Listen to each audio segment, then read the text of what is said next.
Hello students, today we will discuss about accounting systems. आज हम accounting के systems के बारे में जानेंगे। At present there are various systems of accounting.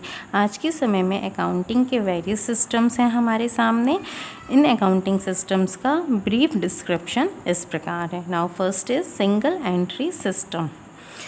In this system, all the business transactions are not recorded in two particular accounts. इस accounting system में सारे business transactions को टू पर्टिकुलर अकाउंट्स में रिकॉर्ड नहीं किया जाता है। कुछ ट्रांजेक्शन्स को ही केवल टू पर्टिकुलर अकाउंट्स में रिकॉर्ड किया जाता है और कुछ को केवल एक सिंगल अकाउंट में रिकॉर्ड किया जाता है। हैंस अतः इसमें ट्रांजेक्शन्स की रिकॉर्डिंग इनकम्प्लीट होती है, इसलिए इसे हम अकाउंटिंग का इनकम्प्लीट अकाउंटिंग सिस्टम भी बोलते हैं। इसमें केवल कैश अकाउंट और कुछ पर्सनल अकाउंट से रिलेटेड ट्रांजैक्शंस को ही रिकॉर्ड किया जाता है। अतः ये सिस्टम इनकम्प्लीट होता है, इसलिए मुश्किल से ही बिजनेसमैन इस सिस्टम को यूज़ करते हैं। Now next is double entry system. This system is also known as English system of accounting. Double entry system को हम हिंदी में दोहरा लेखा प्रणाली के नाम से भी जानते हैं।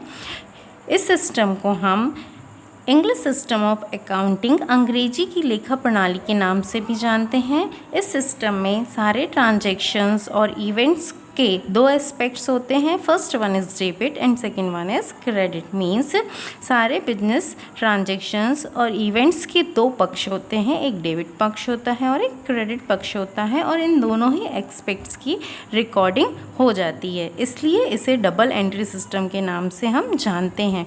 ये अकाउंटिंग का एक सिस्टमैटिक, साइंटिफिक और कंप्लीट अकाउंटिंग सिस्टम है।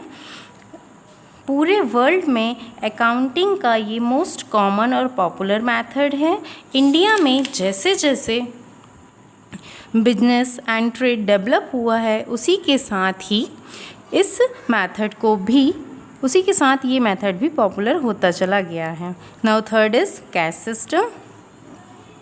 कैश सिस्टम में हम सिर्फ कैश ट्रांजैक्शंस को ही रिकॉर्ड करते हैं। क्रेडिट ट्रांजैक्शंस को इसमें रिकॉर्ड नहीं किया जाता। क्रेडिट ट्रांजैक्शंस के लिए अनदर बुक होती है, और जैसे ही फ्यूचर में कैश पेमेंट या कैश रिसीव हमें होती है तो हम उसे कैश बुक में उस समय लिख लेते हैं।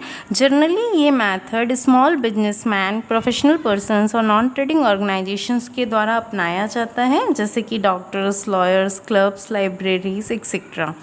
Now fourth is Indian system of accounting, भारतीय बहीखाता प्रणाली। This system took birth in India decades ago. Accounting के इस सिस्टम का जन्म भारत में दशकों पूर्व हुआ है। माना जाता है कि ऋग्वेद और अथर्ववेद से इस मेथड को फॉलो किया गया है। इंडिया में ये सिस्टम प्राचीन समय से यूज़ होता चला आया है और आज भी कंटिन्यूसली यूज़ हो रहा है। ये एक कम्प्लीटली साइंटिफिक सिस्टम है। इस सिस्टम के अंदर हम जब ट्रांजैक्शंस की रिकॉर्डिंग करते हैं तो वो हिंदी, मोरिया, एनी अदर रीजनल लैंग्वेज और लोकल लैंग्वेजेस में हम कर सकते हैं।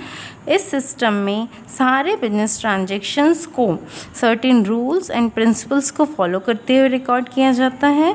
वेदर स्मॉल और big are using it successfully and can get information about profit and losses or financial position. कोई भी बिजनेसमैन हो, चाहे वो स्मॉल हो या बिग हो, मीन्स या तो छोटा बिजनेसमैन हो या बड़ा बिजनेसमैन हो, सक्सेसफुली इस अकाउंटिंग सिस्टम को यूज़ करता है और अपने बिजनेस की फाइनेंशियल पोजीशन और प्रॉफिट एंड लॉस के बारे में सही इन्फॉर्मेशन पाता है। This system is very simple and economical. ये सिस्टम बहुत ही आसान है और इकोनॉमिकल है। Thank you.